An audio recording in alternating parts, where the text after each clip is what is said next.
Hey, it's Pastor Pete here. I am working on a project that was started out as writing a summary of this book, chapter by chapter, How Your Church Family Works by Peter Steinke, for my own review as I prepare to enter a new contract, but also to make a video for each chapter that could save prospective and existing STMs time in just I was thinking of calling it books in bites. And as I finished the first chapter's notes, I realized that this could be useful for leadership teams in a church. And so I'm making this video. I'm not naming specific places because I might use it in various places. And I'm going to make this video as an introduction uh, on chapter one and just see how it goes. I'll share it and I'll see what response I get. Share it with specific people. So Peter Steinke is one of the key thinkers and practitioners in deliberate interim work in churches. He's a consultant, lots of experience, and he follows in the footsteps of Edwin Friedman, who's kind of seen as the academic guru of all of this systems thinking, applied stuff. And before him, a guy by the name of Murray, that's his last name, I've forgotten his first name, who first started writing about systems with relationship to families. So I'm largely presenting what Steinke says in chapter one, which is called Conceptualizing Emotional Processes, or that's part one of the book. And chapter one is the concept of a system. So I'm presenting what he says there in my own words. I tend to be somewhat regularly unhappy with his writing style and his way of illustrating. And so I'm adding in a story of my own to illustrate. So I start with, in the concept of a system, that it is important to think of a church organization as an organism, not a machine. We're kind of coming out of a time when we thought everything could be understood as if it was a machine. We're learning that's not true. An organism is a complex system of cells or components or organs that each have their own operations. An organism made up of humans, such as the church, adds the element of each human part having its own volition or will and its own internal and external motivators, positive and negative. Each has their own unique positive and negative triggers in the life that they live. There may be two cells that are at odds with each other in the organism. Yet we must understand that problem as having been created or allowed by the whole of the organism, because it's all tied together. So if someone is mad at the bulletin editor and regularly makes negative critiques of their work, even as the editor tries to meet the expectations of the critic, we need to learn that the whole system is allowing this conflict to happen, and maybe even depends on it happening for some reason. Both individuals also play a role in the conflict, not just the one or the other. Often we want to identify who the bad guy is, so to speak, but often it's a mutually dependent thing. So I'm going to introduce an example story that I lived, that I experienced as a student pastor, and that I believe illustrates quite well, at least to me in my mind, these principles. Here's the introduction of that story. In one church I served, there were two key leadership people who had a well-established pattern of being at odds. This was especially evident in congregational meetings. If the one was for the motion, the other seemed to instinctively be against it. And so if you've been part of old-fashioned congregational meetings, there may be 2 or 3 things that are proposed as motions and need to be discussed as a congregation. And this was totally consistent. If the one was for it, the other was against it, automatically. The subject did not matter. And they would soon get out of hand, arguing disruptively across the aisle, making everyone uncomfortable and holding the meeting hostage. So that's the presenting problem. One of the things I've learned in ministry, in life, and particularly in STM work and the learning about it, is that the presenting problem is rarely the real issue. I have another story I could tell of a family situation another pastor was dealing with, and the teenage son was being presented to that pastor as the problem. He was being rebellious and disruptive. And yet from the story, there seemed to be other things at work. And in the end, it turned out that the father was an alcoholic, secretly. But the son had a pretty good idea and was trying to honestly call that out. And both parents came down on him for it. Presenting problem there was the teenage son, but the real issue was something else.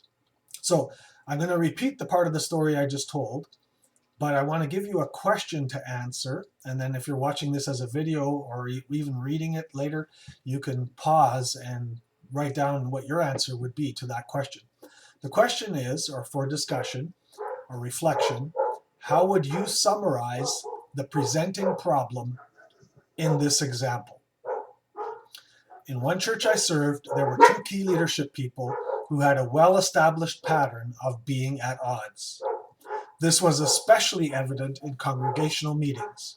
If the one was for something, the other seemed to be instinctively against it.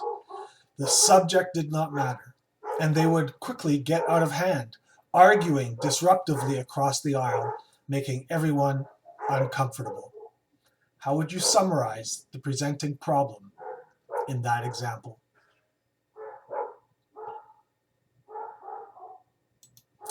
Steinke says, a church system is a rich complexity of interdependent parts where the whole is greater than the parts, and where we cannot understand one thing without considering at least one other, and probably 25 others. That's my addition. Here's a quote from the book. Rather than, and you could think of the 2 people in the story I just told, rather than thinking that A causes B, we see that A and B are mutual influences on one another. A and B are both influencer and influenced. They are co-causal. Every cause is an effect, and every effect is a cause. That's a great one to think about, but it took me a while to understand that because I was so invested in identifying A or B being the problem. It was hard for me to see that they depend on each other. Clashes within a church system are not linear and predictable like in the physics of a pool ball striking another pool ball. Or if you curl, a curling rock striking another curling rock. It is more like a pool ball striking, gently of course, a gerbil sitting on the pool table. We can't exactly predict what the gerbil will do in the same way that we can predict what hitting another ball would do. An even better example, a gerbil colliding with a gerbil.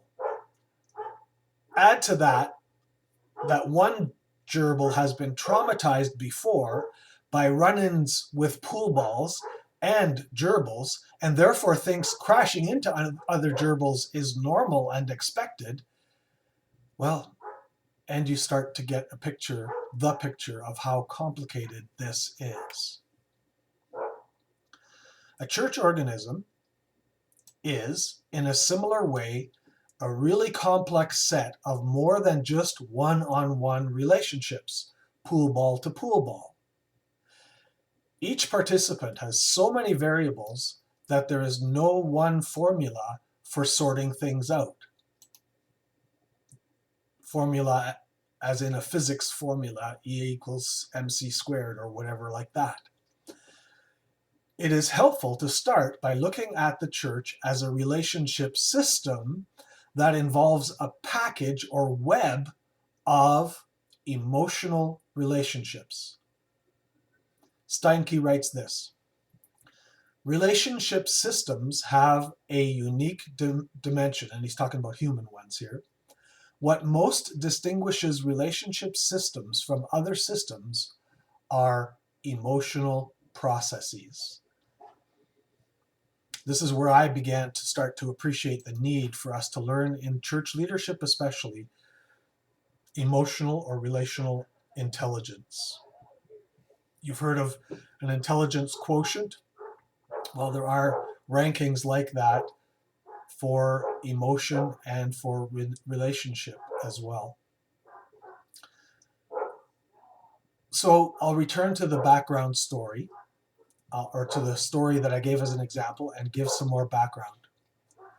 Some deeper conversation and exploration revealed that these two people and their spouses had owned a property together 30 years before, like before I was involved.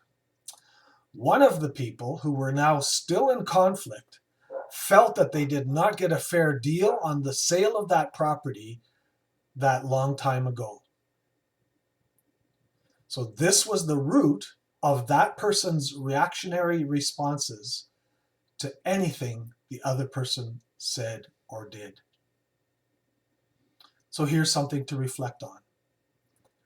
How would you now describe the problem? And I challenge you to see if you can name, without repeating details of the story, the presenting problem and the root cause in one or two sentences or short phrases. I'll repeat the story. Deeper conversation and exploration revealed that these two people and their spouses had owned a property together 30 years before. One of the two that were in conflict was pretty clear that they felt they did not get a fair deal on the sale of that property a long time ago. And so this was the emotional root of her reactionary responses to anything the other person said. What's the presenting problem and the root cause?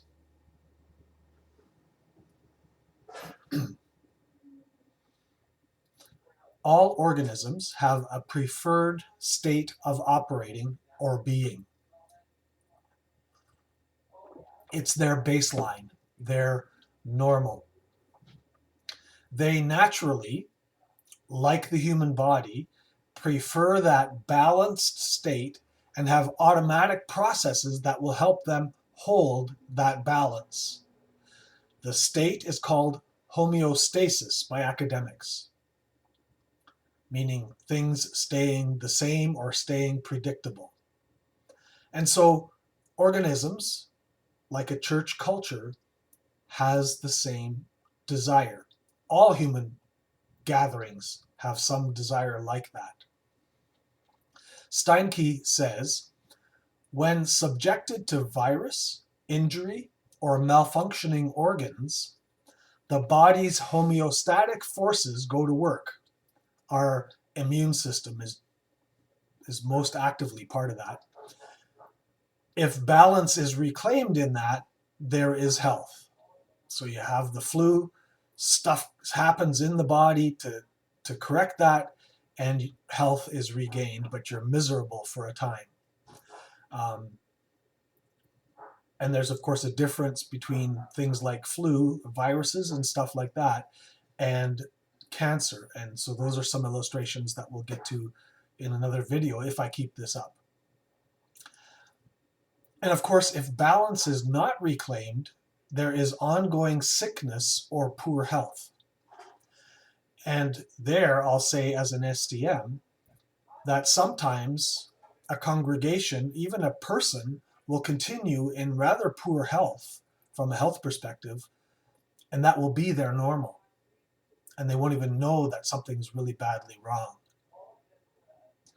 The reality of life, both for the human body and for organisms made up of humans, is that there are constantly challenges to that balance, and there should be. Any change is a possible threat to balance. So we have patterns of behavior within the system that keep it in balance or restore it quickly when it's shook a little. As a result, when a pattern that is comfortable for most of an organism is radically disrupted or disturbed, we experience what we call culture shock. There are stories like that. I have known people who experienced culture shock when the pastor did not wear a tie. I'll even tell it as my own story. I've had the experience of people not being able to hear a word I said because I didn't preach with a tie on. That was a culture shock for them, and they were not well equipped to adjust. One such shock many of us over 30 years old have experienced is the image of planes deliberately flying into buildings.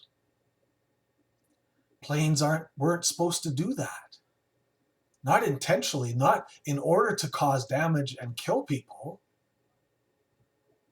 And if you're like me, for years afterwards, when you saw a plane anywhere near a skyscraper, something would happen in you out of that culture shock. Another example of a shocking change away from a familiar pattern has been the COVID pandemic. And we all do talk about returning to normal. And some of us have realized that what will be normal now will never be what we had before. And that is sad. And that is worth naming as a point of grief. I'm going to add a bit here. So how you react to those changes. Some people have a very, very low threshold for change. And so they react anxiously. And that's going to be the next video that I'll likely make, is about how anxiety works in all of this. But just beware that that is a pattern for a system of an organism of human beings. Even as that need for continuity and sameness is there, organisms also need to be flexible.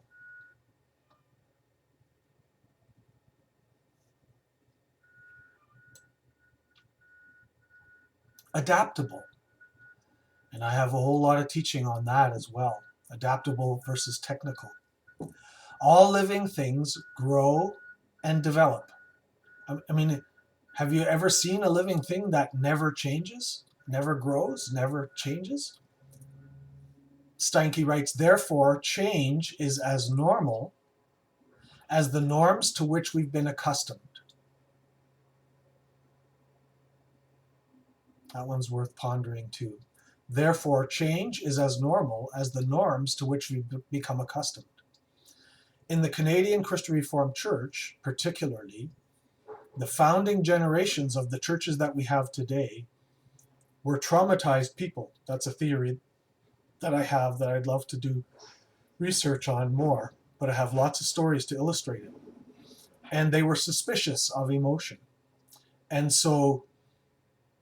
they longed, they had homesickness for the way things had been back home, and really what that meant was before World War II.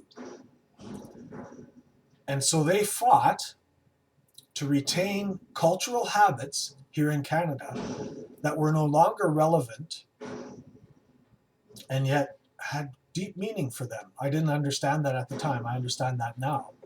I still think a lot of it was inappropriate.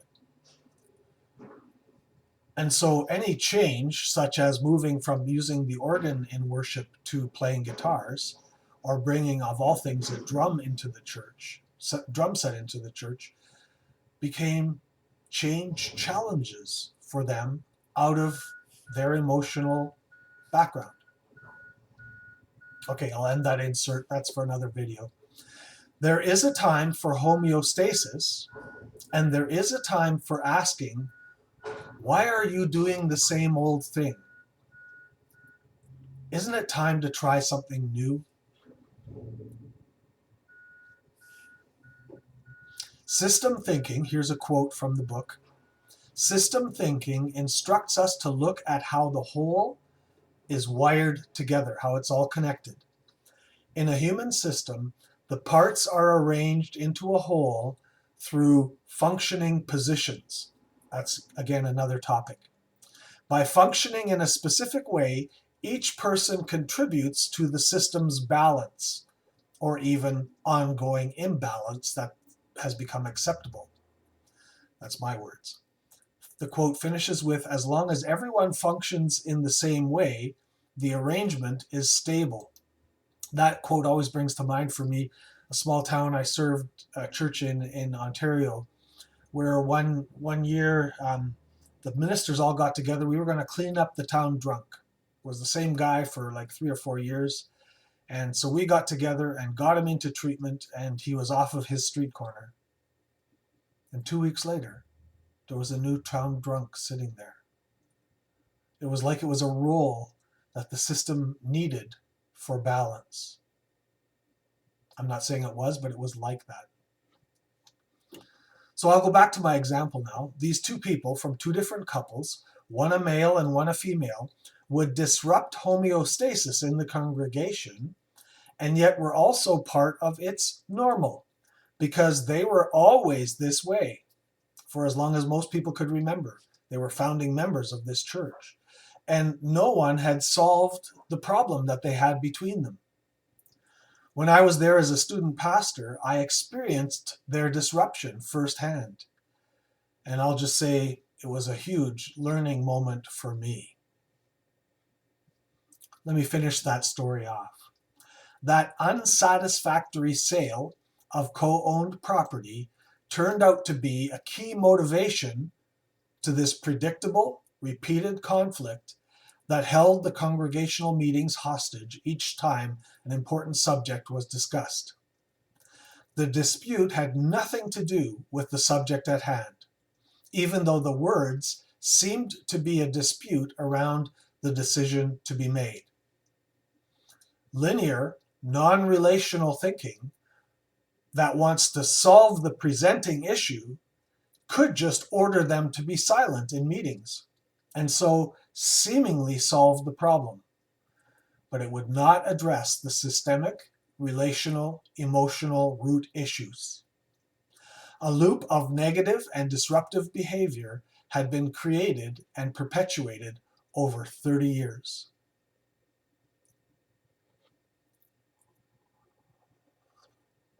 My experience in life and pastoring, and as an STM since that incident, has shown me that most churches have disruptive dynamics like this, sometimes even between key leaders. In that situation that I talked about, she ran a great coffee break ministry in the church, and he was a long-standing and trusted and wise treasurer. They couldn't be faulted necessarily as good leadership in the church, but they had this thing. This is important stuff to get an understanding of, and I've already said way more than I intended. It's been hard for me to learn and understand this myself because I grew up in a culture that was suspicious of emotion and wanted to believe that it was good at rationality, at being reasonable, thinking things through, not feeling them through. And I partly reread these books and make summaries so that I can learn it better. And there is a teaching that if you teach something, you also learn it better. And that's what I'm doing. Now some pointing towards what's next or what kind of solutions are available. Some first steps in learning to work with systems thinking are to learn to monitor and name your own emotions. Many of us of Northern European heritage are awful at this. You know who else are awful at this and where I learned to start to do this? I learned it when I started working at an addiction treatment center. And addicts are horrible at when they're first into recovery, at identifying their feelings, at even noticing their feelings, and then being able to put into words what they're feeling. Another step is to learn to what is called self-differentiate. I won't even explain it, just get you intrigued by that term. Part of that is learning to watch the anxiety level in yourself and in the system. What happens to you when you are anxious? Do you know? How do you behave when you are anxious? Do you know? That question, often loved ones know better how to answer better for us than we ourselves. Where does the anxiety start in the congregational system when it arises? Does it often come from the same person, the same family or household, the same clan? What might the systems thinking reasons behind that be? And so on. But those will have to wait. I would appreciate feedback on this. I'll put it up as the full length video, but I'm even half thinking now I should have probably cut it into 3 different pieces. How does it come across for you? I wouldn't mind to know. Thank you for listening.